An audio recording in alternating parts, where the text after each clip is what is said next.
Oxygen explanation for yawning is wrong.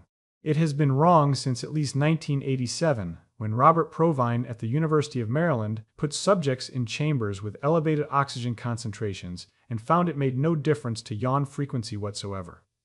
Breathing air enriched with carbon dioxide, the gas that actually drives the breathing reflex, also made no difference.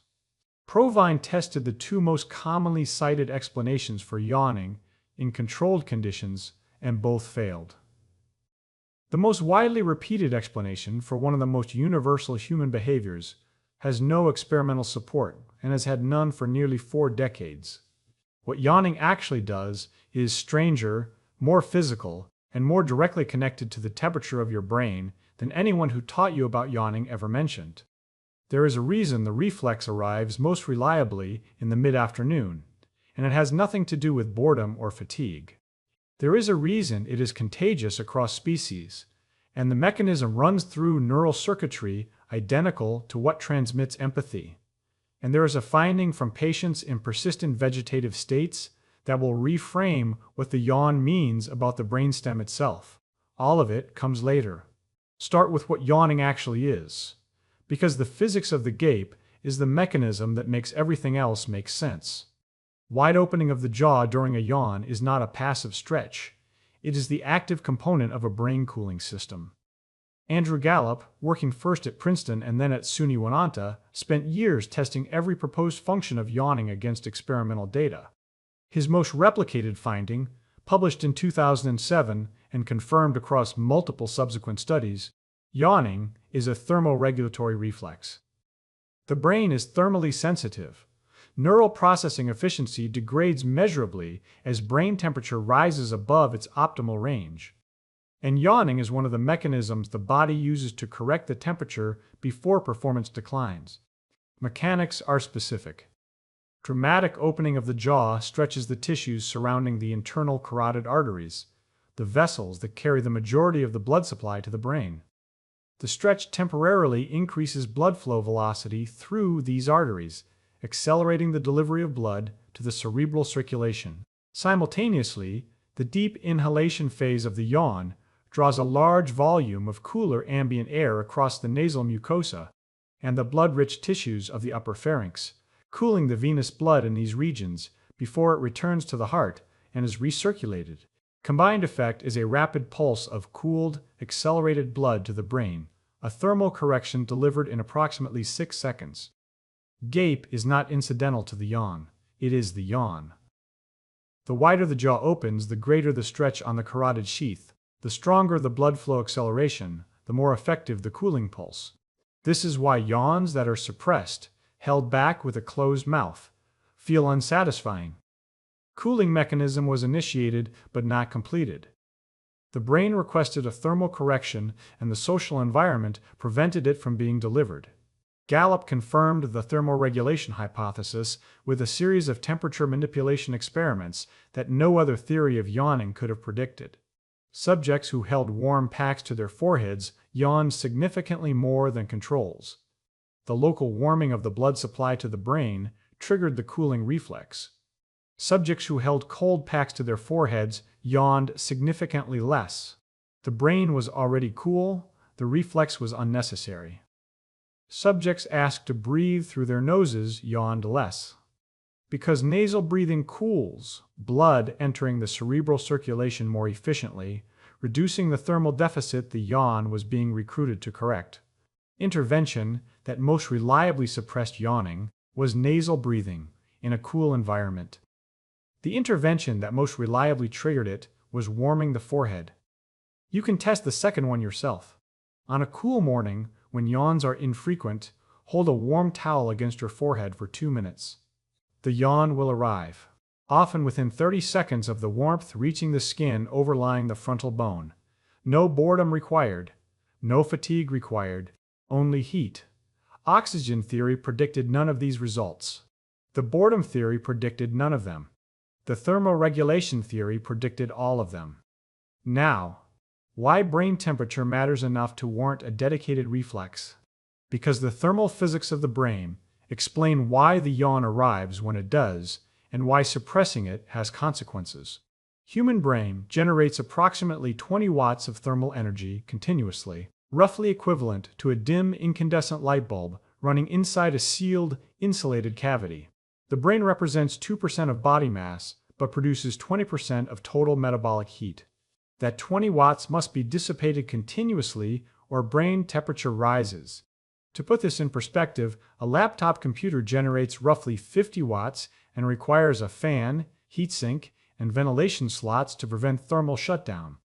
The brain generates 20 watts inside a sealed bone cavity with no ventilation, no fan, and no heatsink, only blood flow. The cooling systems that manage this thermal load are running every second of your life without pause. They are as essential as the heartbeat.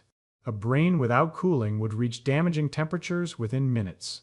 Neural conduction velocity, the speed at which electrical signals travel along axons, is temperature dependent, following the Arrhenius relationship that governs all chemical reaction rates. At the brain's operating temperature of approximately 37 degrees Celsius, neural processing runs at its calibrated speed. Synaptic transmission, neurotransmitter release, ion channel kinetics, all are optimized for this narrow thermal window. As temperature rises above it, even by 1 to 2 degrees, processing speed initially increases but quickly becomes unreliable. Ion channels begin to malfunction. The precise timing of neural firing that underlies cognition, coordination, and sensory processing degrades. Brain does not overheat gracefully. It overheats erratically. Multiple cooling systems operate simultaneously to prevent this. Sweating from the face and scalp, which has a higher density of sweat glands than any other body surface, cools the skin overlying the cranium through evaporative heat loss. The cavernous sinus, a venous structure at the base of the brain where cooled blood from the nasal passages and facial skin mixes with warmer blood draining from the brain, acts as a countercurrent heat exchanger, pre-cooling arterial blood before it enters neural tissue. The internal carotid artery passes directly through the cavernous sinus on its way to the brain, and the cooled venous blood surrounding it extracts heat from the arterial blood through the vessel wall before the arterial blood reaches neural tissue. The anatomy is precise.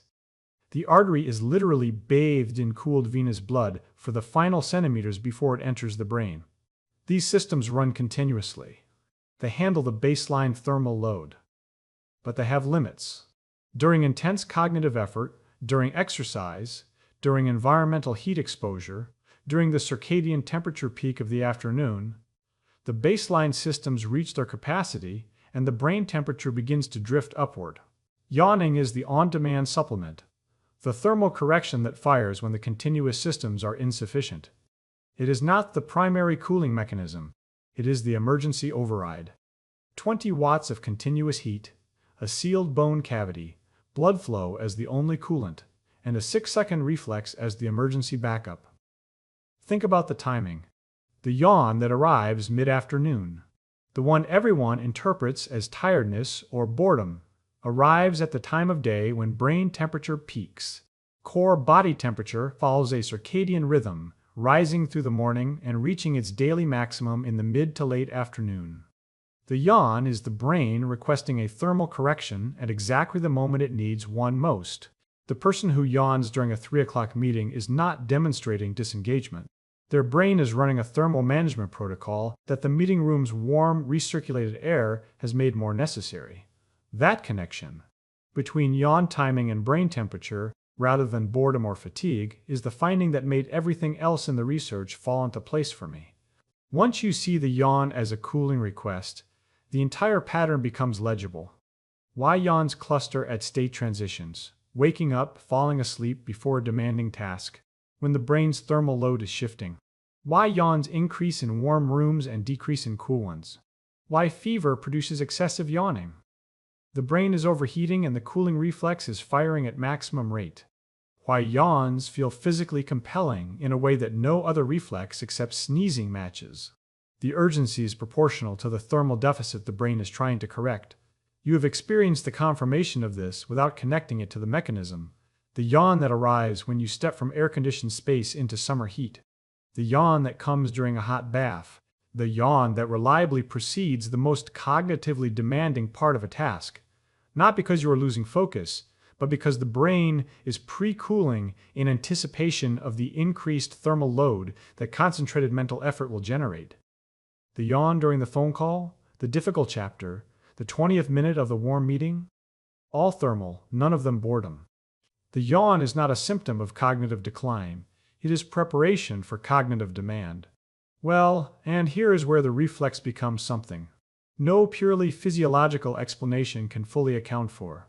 Because yawning is contagious, and the contagion mechanism runs through neural circuitry that has nothing to do with temperature, contagious yawning is a separate phenomenon from spontaneous yawning, operating through different neural machinery. The contagion effect is extraordinary in its reach. Reading the word yawn triggers it. Seeing a photograph of someone yawning triggers it. Hearing the sound of a yawn on a recording triggers it. Thinking about yawning, which you may be doing now, triggers it. Approximately 60 to 70% of people yawn within 5 minutes of seeing someone else yawn. The remaining 30 to 40% are not immune. They simply have a higher threshold for the contagion, and repeated exposure will eventually trigger the reflex in most of them. Contagion crosses species boundaries. Chimpanzees yawn contagiously in response to other chimpanzees, documented by Andrew Whiten, and in response to human yawns. Wolves yawn contagiously within their packs, with stronger contagion between wolves that have closer social bonds. Dogs yawn contagiously in response to their owners, more reliably than in response to strangers, suggesting the strength of the contagion tracks the strength of the social bond. The cross-species evidence establishes contagious yawning as an ancient social mechanism rather than a human cultural artifact. Neural pathway runs through the mirror neuron system, the distributed network of neurons that fire both when a person performs an action and when they observe someone else performing it. The mirror system does not distinguish cleanly between self and other at the level of motor preparation. When you watch someone yawn, the brainstem motor nuclei that generate your own yawn undergo subthreshold activation. They begin preparing the motor program without executing it. In 60 to 70% of cases, the preparation crosses the threshold and the yawn fires. From the perspective of the brainstem, someone else's yawn and your own yawn are nearly indistinguishable events. The boundary between one nervous system and another is, at this level, remarkably permeable. Finding that reframes what contagious yawning means came from Atsushi Senju at Birkbeck College in London. Children with autism spectrum disorder who show reduced empathic mirroring and reduced mirror neuron system activation in response to observed behavior also show significantly reduced susceptibility to contagious yawning. Adults who score higher on validated empathy measures are more susceptible. The correlation is consistent and has been replicated across multiple studies. Implication runs in both directions. High susceptibility to yawn contagion is a marker of strong empathic circuitry. Low susceptibility may indicate reduced empathic mirroring, not as a pathology necessarily, but as a measurable variation in how strongly one nervous system models the internal state of another. The next time someone in a room yawns and you feel the reflex arriving in your own jaw, that pull, that inevitability, that sense that your body is about to do something, your mind did not decide. You are feeling your mirror neuron system running someone else's motor program through your own brainstem. The strength of the pull is proportional to the strength of the empathic connection. Yawning is the only known reflex that is specifically transmitted through empathy circuitry, not through proximity, not through air quality, through the neural machinery that allows one nervous system to model the internal state of another. The person who yawns when you yawn is not imitating you. They are running your motor program through their own brainstem because their empathy circuitry made the boundary between your body and theirs temporarily transparent. Contagion is stronger between people with closer social bonds, partners more than colleagues, friends more than strangers, and the couple who yawn in synchrony across a room are demonstrating, in 6 seconds, that their mirror neuron systems are calibrated closely enough for one brainstem's thermal request to propagate automatically into the others. Let that settle. The same neural system that allows you to feel something of another person's pain, to mirror their emotional state, to understand their experience through simulation rather than observation. That system, is what makes their yawn propagate into your body. The yawn contagion is a readout of empathic capacity. The person who never catches yawns is not disciplined. They may be less empathically connected to the person yawning. Why does the reflex exist as this particular dramatic motor program? Thermoregulation explains what yawning does. It does not fully explain why brain cooling is implemented as a conspicuous, whole-body event visible to others at distance, rather than as a quiet vascular adjustment nobody would notice. One evolutionary hypothesis suggests that conspicuousness is the point. Yawning signals to the social group that an individual is transitioning between alertness states. From sleep to waking, from sustained attention to fatigue, from low demand to high demand. The contagious nature of the reflex propagates the state transition across the group, coordinating alertness levels at moments when group coordination matters most. A yawn rippling through a troop of primates at dusk is not collective boredom.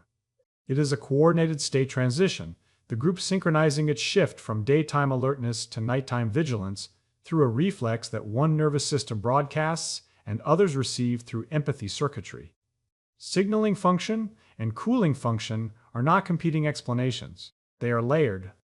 The cooling mechanism does the physiological work, the conspicuousness does the social work, and the contagion ensures the group transitions together. The yawn is simultaneously a maintenance event for the individual brain and a coordination signal for the group. Both functions running through one 6-second motor program. The contagion runs through social circuitry, the next function runs through fluid. Now, beyond temperature, the yawn is doing something mechanical to the fluid that bathes the brain. Deep inhalation phase of a yawn produces a dramatic pressure change in the thoracic cavity, a pressure shift large enough to make your ears pop during the reflex. This pressure change propagates through the venous system and produces a measurable surge in cerebrospinal fluid flow through the cerebral ventricles and spinal column. Phase contrast MRI studies have documented that the CSF pulse associated with yawning is significantly larger than the CSF pulse produced by normal breathing. Cerebrospinal fluid is not just a cushion, it is a drainage and waste clearance system. A waste clearance pathway for the brain was identified in 2012. Nettergaard at the University of Rochester showed that CSF flowing through perivascular channels flushes metabolic waste products from the brain during sleep. Primary waste product cleared is amyloid beta, the protein aggregate that accumulates in Alzheimer's disease and that the brain produces continuously as a byproduct of normal neural activity. Every brain produces amyloid beta. The question is whether the clearance systems remove it fast enough to prevent accumulation.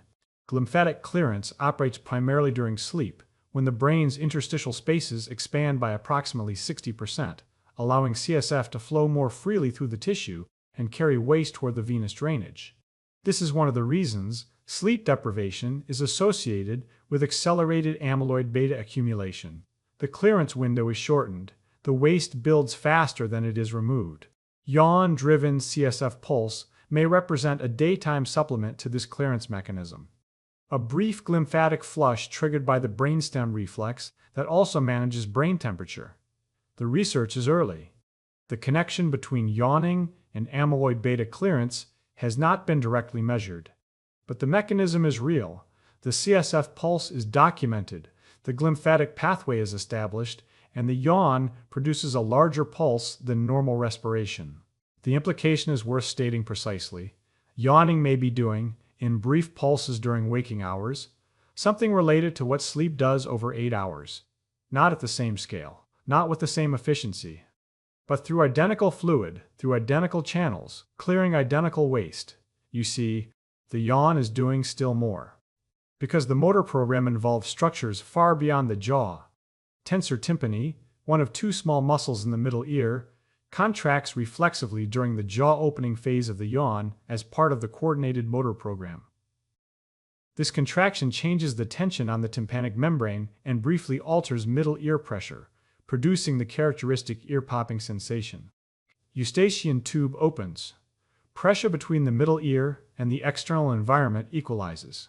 In conditions of pressure change, aircraft descent, driving through altitude shifts, Yawning is one of the most effective mechanisms for middle ear equalization, more reliable for many people than swallowing alone. Stretch that often accompanies yawning: the raising of the arms, the arching of the back, the extension of the limbs, is called pendiculation. It is not a separate behavior appended to the yawn. It is part of this coordinated motor program, and it serves a specific proprioceptive function. The sustained contraction and release resets the sensitivity of the muscle spindles, the proprioceptive organs embedded in skeletal muscle that report length, tension, and position to the somatosensory cortex. After a period of sustained posture, sitting at a desk, lying in bed, holding any position for an extended duration, the muscle spindles adapt to the maintained position and their sensitivity decreases. They report less information about stretch and tension because they have habituated to the static load. Pendiculation reverses this. The forceful contraction followed by release drives the spindles through their full range, resetting their sensitivity and restoring accurate proprioceptive reporting to the brain. This is why the morning yawn stretch feels necessary rather than optional. The body has been in a sustained posture for 7 or 8 hours, and the proprioceptive system has adapted to the lying position. The pendiculation that accompanies the first yawn of the day is recalibrating the entire proprioceptive map. Without it, the first movements of the day would be less coordinated, less accurate, and more likely to produce the stiffness and clumsiness that people associate with not being fully awake. The stiffness is real. The pendiculation addresses it at the sensor level. Yawn. Stretch combination is a full system recalibration completed in approximately 6 seconds. Brain temperature corrected, CSF pulsed through the ventricles, middle ear pressure equalized, and muscle spindle sensitivity restored across the major muscle groups. 4 maintenance functions coordinated by a single brainstem motor program. No other reflex in the human body accomplishes this many simultaneous functions in this short a duration. Now, why the reflex declines with age? Because the mechanism behind the decline connects yawning to the neural changes that govern sleep, memory, and autonomic regulation. Yawn frequency declines progressively with age. The mechanism is not fully established, but the strongest evidence points to changes in the cholinergic system. The neurotransmitter acetylcholine governs the brainstem reflex circuits that generate yawning, and cholinergic function declines across the lifespan. The decline is implicated equally in reduced REM sleep duration, impaired memory consolidation, and the autonomic changes of normal aging. Certain medications common in older adults accelerate this decline. Anticholinergic drugs, prescribed for bladder overactivity, included in some antihistamines, present in some antidepressants and sleep aids, directly suppress yawning by blocking the acetylcholine receptors the reflex depends on. A person taking an anticholinergic medication may notice they yawn less frequently without connecting the change to the drug. The reduction in yawning is rarely noted as a side effect because yawning is not considered a clinically important behavior. But if yawning serves the thermoregulatory, CSF clearance, and proprioceptive functions the research describes, then suppressing it pharmacologically is suppressing a maintenance program the brain relies on, an unintended consequence of a drug prescribed for an unrelated condition. Clinical observation is suggestive. Reduced spontaneous yawning correlates with certain neurological conditions, including early Parkinson's disease and some presentations of multiple sclerosis. Some neurologists have considered yawn frequency as a potential marker of brainstem cholinergic function, not yet validated as a clinical tool, but the correlation is consistent across observational studies. Think about what this means. The brainstem reflex that has been cooling your brain, pulsing your CSF, equalizing your ear pressure, and recalibrating your muscle spindles since before you were born. Yawning is documented by ultrasound in human fetuses from approximately 11 weeks of gestation, months before the lungs are functional, months before the first breath. The jaw opening and closing in a motor program rehearsal that has no thermal function yet, but is already wired into the brainstem circuitry that will run it for the next 8 decades, is declining as you age, driven by cholinergic changes affecting your sleep architecture, your memory consolidation, and your autonomic flexibility. The yawn is not trivial. Its decline is a signal about the neural machinery governing some of the most consequential functions the aging brain performs. And you have been suppressing it in meetings for 40 years. The social prohibition against visible yawning in meetings, in classrooms, in religious services, in conversation, creates a physiological conflict. The person experiencing it has no way to evaluate. Suppressing a yawn requires sustained contraction of the jaw and throat muscles, which partially counteracts the pressure differential the reflex was generating. The cooling pulse is attenuated. The CSF surge is reduced. The ear pressure equalization does not complete. The pendiculation is inhibited entirely. The context where the brain works hardest and generates the most heat, the warm meeting room, the sustained lecture, the cognitively demanding afternoon, are the contexts where the social penalty for yawning is highest. The reflex is most aggressively suppressed in the environments where the brain most needs it to complete. The room that penalized the yawn believed it signaled boredom, disinterest, or insufficient sleep. The brainstem that generated it was running a thermal correction, a fluid clearance pulse, a pressure equalization, and a proprioceptive recalibration. Simultaneously, in 6 seconds, on a schedule it is maintained since the 11th week of gestation. And here is what sits at the bottom of everything else. The observation that reveals what the yawn means about the brainstem itself. Oliver Wolosinski documented that yawning persists in patients in persistent vegetative states, individuals with severely damaged cortex but intact brainstem function. The cortex is gone. Consciousness is gone. Language, memory, identity, the capacity to recognize a face or form a thought, all destroyed, and the yawn continues, spontaneously, sometimes contagiously. The brainstem of a vegetative patient can mirror a yawn, observed by eyes that cannot consciously process what they are seeing. Wolosinski's documentation stopped everything else I was reading, because it strips the reflex down to its most fundamental layer. If the yawn were about boredom, it would require a cortex capable of being bored. If it were about oxygen, it would respond to oxygen levels, which Provine showed it does not. If it were about social signaling alone, it would require social awareness. The yawn in the vegetative patient has none of these. It has a brainstem, a jaw, and a thermal regulation requirement. Everything else has been destroyed and the reflex persists.